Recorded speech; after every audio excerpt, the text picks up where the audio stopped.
Good morning, everyone. My name is Cameron Rose, and I am your worship associate for this month of May. Welcome to the Unitarian Universalist Church of Oak Cliff. For those joining us for the first time, welcome. We know it can be scary coming to a new place. We appreciate your presence, and we thank you for placing your trust in us today. If you're a returning visitor, welcome back. And thank you for continuing to be a part of this lovely community. Each Sunday, we gather here to build connection, strengthen ourselves, and make our world a better place for all.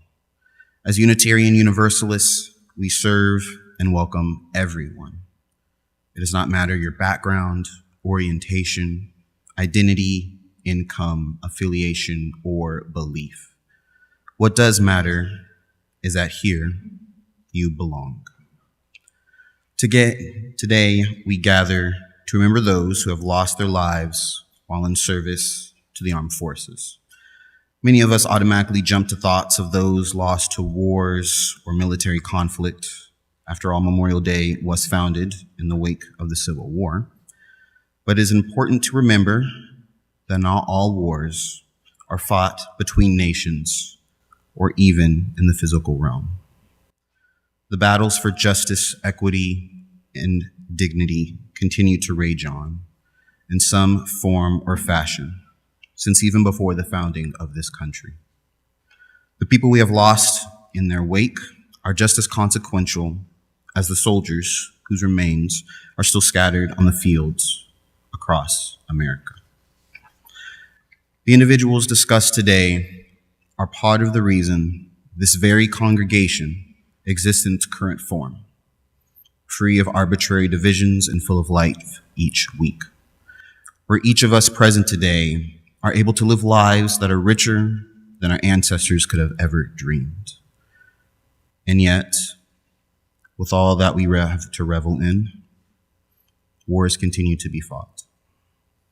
Battles still rage on, and the work still has to be done. And we continue to come together each year to mark an occasion that is as auspicious as it is heavy. And yet, is that the reason for hope? Is that the reason why we not come here today? Because of empathy and optimism. Because of the power of all instead of just one. To come together and try to make sense of the moments in our lives that sometimes we do not know how to make sense of. I know that that is true for myself. And I hope that there is some sliver of truth to this within you all as well. It is now time to light our chalice this morning. In honor of those we have known and loved in the past, in recognition of the gifts and sacrifices they have made on our behalf, and in our sincere hopes that we may be worthy of their memory. We light our candles, we give our thanks, and we offer our prayers. Today's prayer comes from Barbara Peskin. Spirit of life, whom we have called by many names in thanksgiving and in anguish, bless the poets and those who mourn. Send peace for the soldiers who did not make the wars, but whose lives were consumed by them. Let strong trees grow above graves far from home. Breathe through the arms of their branches. The earth will swallow your tears, while the dead sing, no more, never again, remember me. For the wounded ones and those who receive them back, let there be someone ready where the memories come. When the scars pull and the buried metal moves, and forgiveness for those of us who were not there for our ignorance. And in us, veterans in a forest of 1,000 fallen promises, let new leaves of protest grow on our stumps. Give us courage to answer the cry of humanity's pain, and with our bare hands, out of full hearts, with our intelligence, let us create the peace. Amen. Our opening words come from Captain Reverend Nicole McKay, Chaplain of the Canadian Armed Forces. Today, we gather to remember those who cannot grow old and those forced to grow old long before their time. We gather to mourn and grieve with one another. All of our loss, the people, the stories, the loved ones, and the futures that could have been. We gather to do the hard work of facing the difficult realities of our present and our past. Where there is conflict, violence, war, and hatred, we gather to hold space for silence as we try to make meaning of our history, to help us work for peace and justice today. We gather to rekindle our source of hope for our future by recognizing in one another our shared humanity as we join in a concerted commitment for a better tomorrow. We gather because we need community to do all of this holy work. Good morning, everyone. On Memorial Day, we are called to remember those who gave their lives in service to our country. We remember courage under fire, sacrifice in the face of danger, and devotion to something larger than oneself. I am not a veteran. I was not allowed to serve because I would have had to deny a fundamental part of who I am in order to do so. I came of age before Don't Ask, Don't Tell, and in those years, LGBTQ people who served were actively investigated, discharged, and excluded from military service. Military service is not a strong tradition in my family. My grandfathers belonged to the generation that fought World War II, but both were classified as essential civilian workers. My paternal grandfather was a communications engineer who installed telephone systems throughout the western United States. My maternal grandfather was an exploratory geologist whose work helped locate critical mineral resources needed for the war effort. My father spent a short time in the Air Force Reserves, but by circumstances, he was too young for Korea and too old for Vietnam. Even without a long family tradition of military service, I love this country, and I honor those who made the ultimate sacrifice in its defense. The freedoms, opportunities, and institutions we enjoy today were not handed to us. They were built and preserved by generations of people willing to give themselves for something larger than their own interests. I did this spring attend a memorial service at the Arlington National Cemetery for my uncle who served in the United States Air Force. And if you have never been to a military's honor funeral or graveside service, it is something I encourage everyone to go through. It is absolutely intensely amazing and beautiful. Today, I find myself thinking about sacrifice in a broader sense. The people we remember this morning did not all wear uniforms. Some carried a Bible, some carried a protest sign, some flew a helicopter. Some simply showed up when conscience called them to act. Their sacrifices were real. Their actions saved lives. Their courage challenged injustice. Their willingness to stand up for others helped move society toward greater freedom, greater dignity, and greater compassion. Not all of them gave their lives directly as a result of what they did. Some paid a different price. They endured criticism, isolation, threats, professional consequences, and personal hardship. Yet they chose to act anyway. Today, I would like us to remember a different kind of courage. After each story, I will invite us into a moment of silence to reflect, to remember, and perhaps to ask ourselves what courage and conscience might require of us in our own time. On this Memorial Day, may we honor all who have sacrificed in service, and may we also remember those whose greatest act of service was the defense of conscience itself. In March of 1968, Army Warrant Officer Hugh Thompson Jr. was flying a reconnaissance helicopter over a small Vietnamese village called My Lai. Below him, American soldiers were conducting what was supposed to be a military operation. But what Thompson witnessed was something entirely different. He saw unarmed civilians, women, children, elderly, and he saw American soldiers killing them.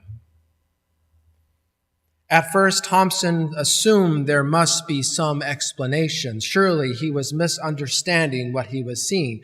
Surely there was a reason. But as the evidence mounted, the terrible truth became impossible to ignore. The people being killed were not enemy combatants. They were innocent civilians. Many of us like to imagine that if we had been there, we would have known exactly what to do. We would have immediately recognized evil and stood against it. History suggests otherwise. Most people follow the crowd. We trust authority. We tell ourselves that someone else knows better. We convince ourselves that we are seeing and cannot really be happening. Hugh Thompson made a different choice. When he saw a group of civilians in danger, he landed his helicopter between them and the advancing American troops. And he ordered his crew to be prepared to defend the civilians against the Americans if necessary. Then he helped evacuate survivors to safety. Think about that for a moment. He was not facing an enemy soldier. He was facing members of his own military. He was risking not only his life, but his career, his reputation, his standing among those he served beside.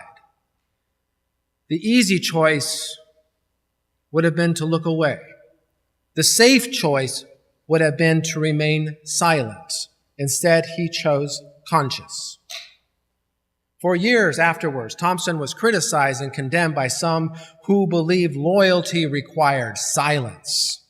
Yet history has judged his actions differently.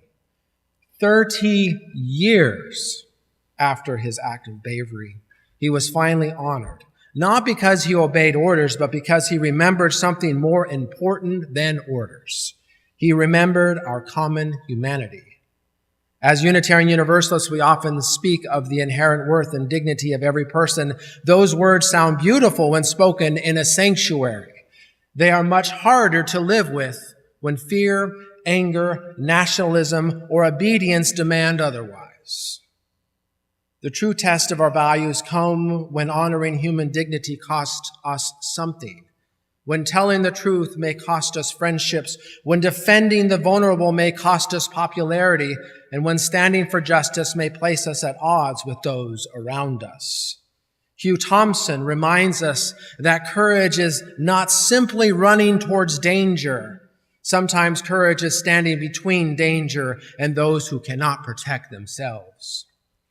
Sometimes courage means saying, no, this is wrong. Sometimes courage means protecting a stranger. And sometimes courage means loving humanity more than we love belonging. For freedom is not preserved merely by force. Justice is not secured merely by victory. Both depend on ordinary people willing to stand between power and the vulnerable and say with their words and actions, no further. May we find the courage within ourselves And let us reflect in silence as we reflect with the memory of Hugh Thompson, Jr. Amen.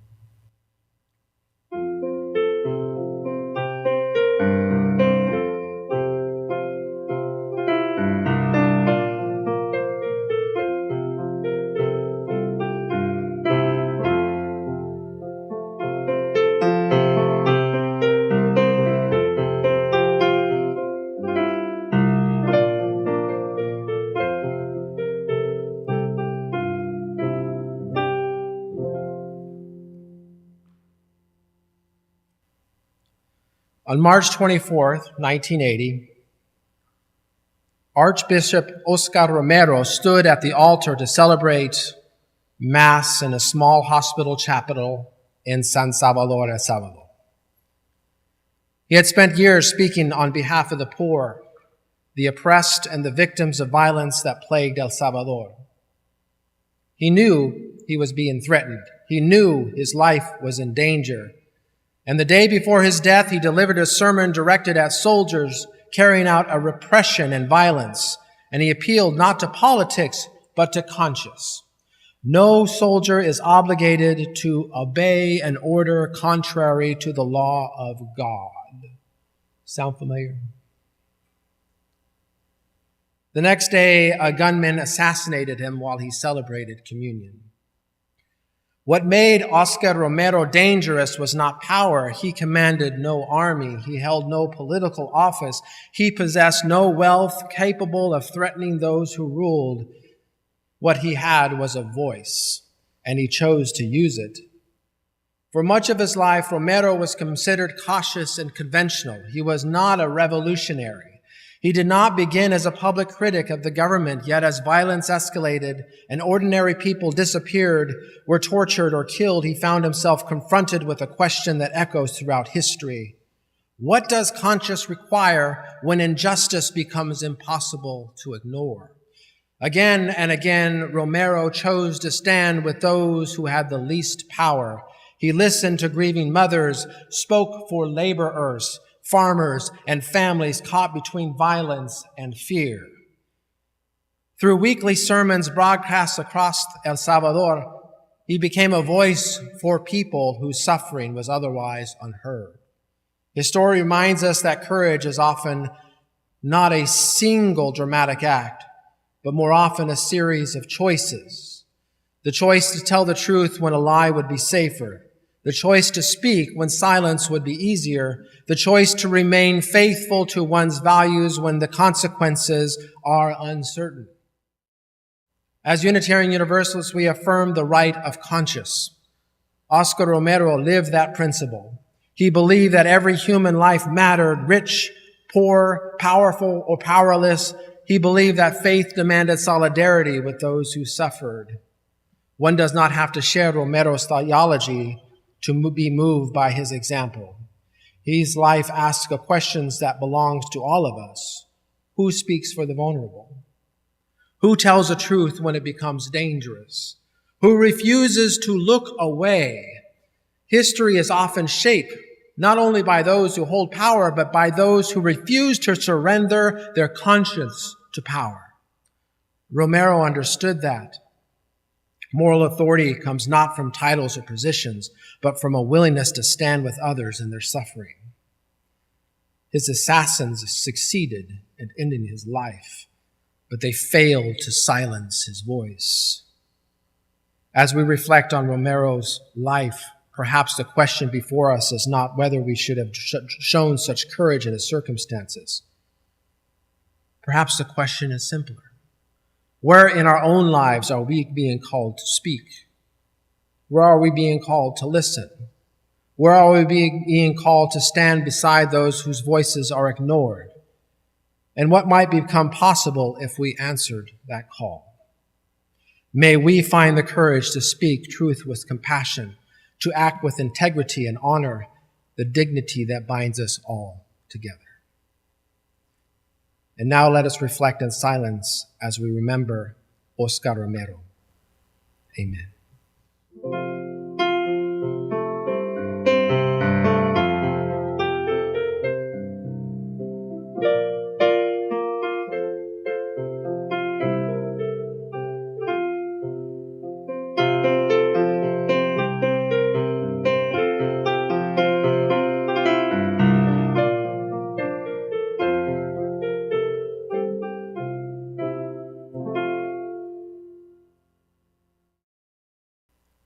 Notice something. All my stories seem to take place in March. On the evening of March 25th, 1965, a Unitarian Universalist woman named Viola Liuzzo was driving along a highway in Alabama. The great Selma to Montgomery voting rights march had just concluded. Thousands had gathered to demand something that should never have been required to struggle for, the right to vote. Viola was not a politician. She was not famous. She was not seeking recognition. She was a 39-year-old mother of 5 from Detroit who had seen injustice and decided someone needed to do something about it. And then she realized that someone was herself. When civil rights leaders are called for people to come to Alabama and support the movement, Viola answered. She volunteered to help transport marchers and supporters between locations.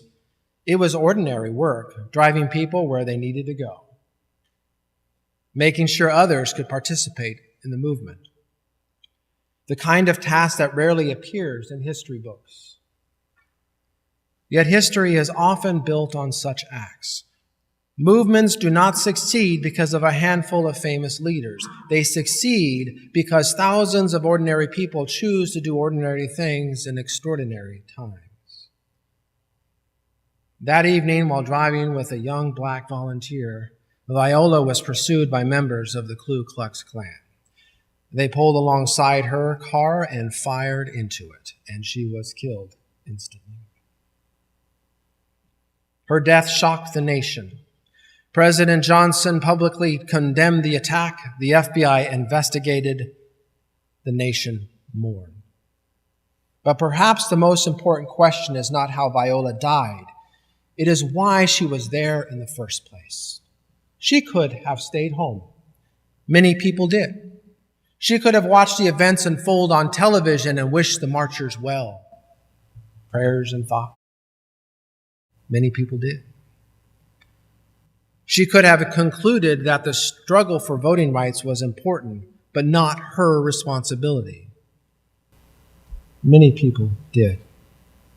Instead, she crossed state lines, entered a dangerous situation, and placed herself along people whose freedom and dignity were under attack.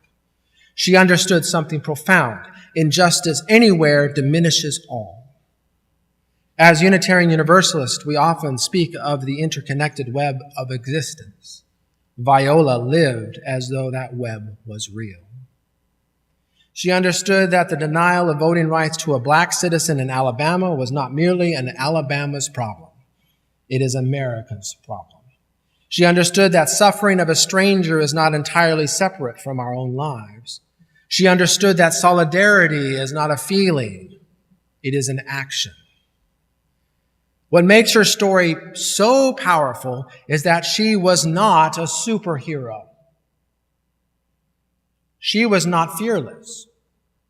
She was not uniquely gifted. She was not a person who made a choice. She was a person that made a choice to show up, a choice to stand with others and to act on her convictions rather than merely admire them. That choice cost her life. Yet because people like Viola show up, the Voting Rights Act was passed later that year. Because ordinary people accepted extraordinary risks, millions gained greater access to the ballot box. And we're seeing that access being eroded today. Because people refused to remain spectators, so history changed. Her story reminds us that courage is not always found in the battlefields. Sometimes courage is found on the highways, in volunteer work, in carpools, in organizing meetings, in conversations, in the simple but powerful decision to stand beside those whose rights are threatened. Most of us will never be asked to make the sacrifice that Viola Liuzzo gave, but we are asked every day a smaller version of the same question. Will we remain comfortable observers or will we participate? Will we merely believe in justice or will we practice it? Will we wait for someone else to act or will we become the someone we are waiting for? Viola Liuzzo's life offers no easy answers, but it does offer an example. An ordinary person who saw injustice and responded, a mother who chose courage over comfort, a Unitarian Universalist citizen who recognized that democracy belongs to all of us and that practicing it requires all of us. May we honor her memory not only by remembering her sacrifice, but by embracing her conviction that the work of justice is the responsibility of every generation. Now let us take a moment to reflect on the life and gift of Viola Luzo. Amen.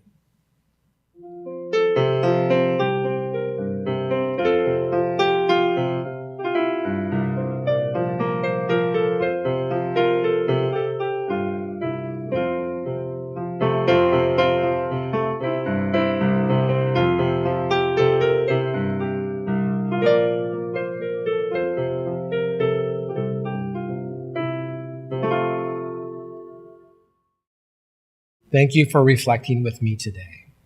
May we hold our thoughts, the memory of Hugh Thompson Jr., Oscar Romero, and Viola Luzo, and may all that have given themselves for the cause of freedom and justice. May their stories resonate with us as we work to protect the vulnerable, give voice to our truth, and make a world where everyone has a say and is treated with dignity and love. I would like to end today's service with a reading. This was originally given by Reverend Lieutenant Colonel George A. Tiger, a U.S. Army chaplain and Unitarian Universalist minister, during a Memorial Day service in 2021. This is written in the first person and will be read as such.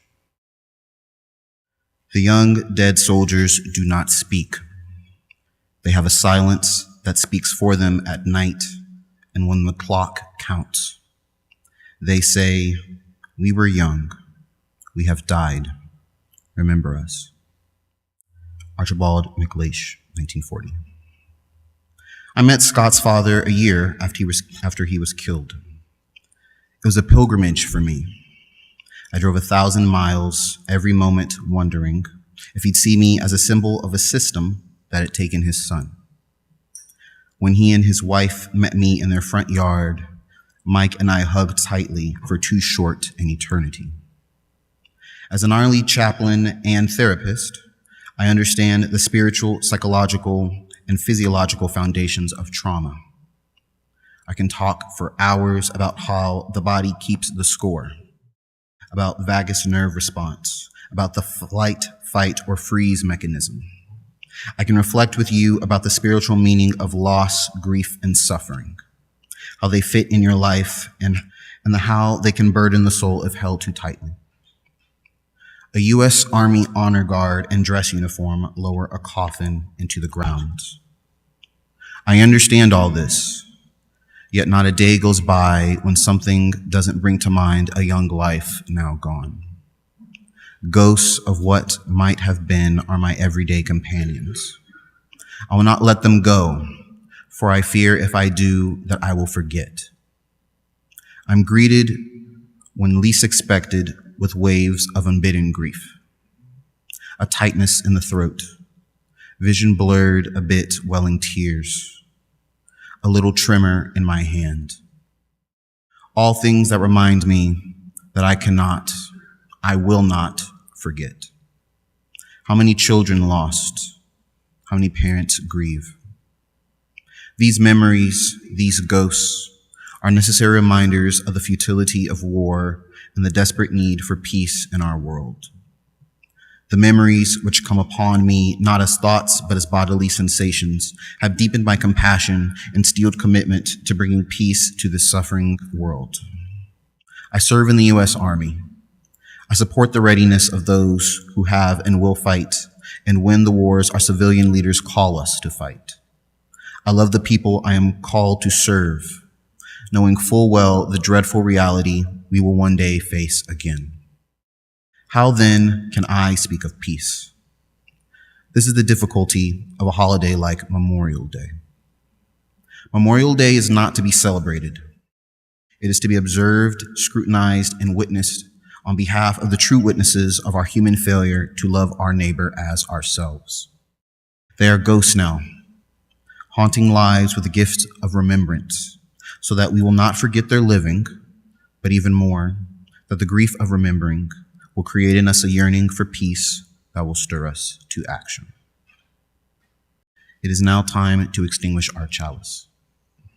Although the flame here in front of us will end, it is up to us to carry its essence outside of these walls and share it with others around us, so that we can enlighten those in the darkness, warm the hearts of those still cold, and energize our own souls, continuing the work for good each and every day.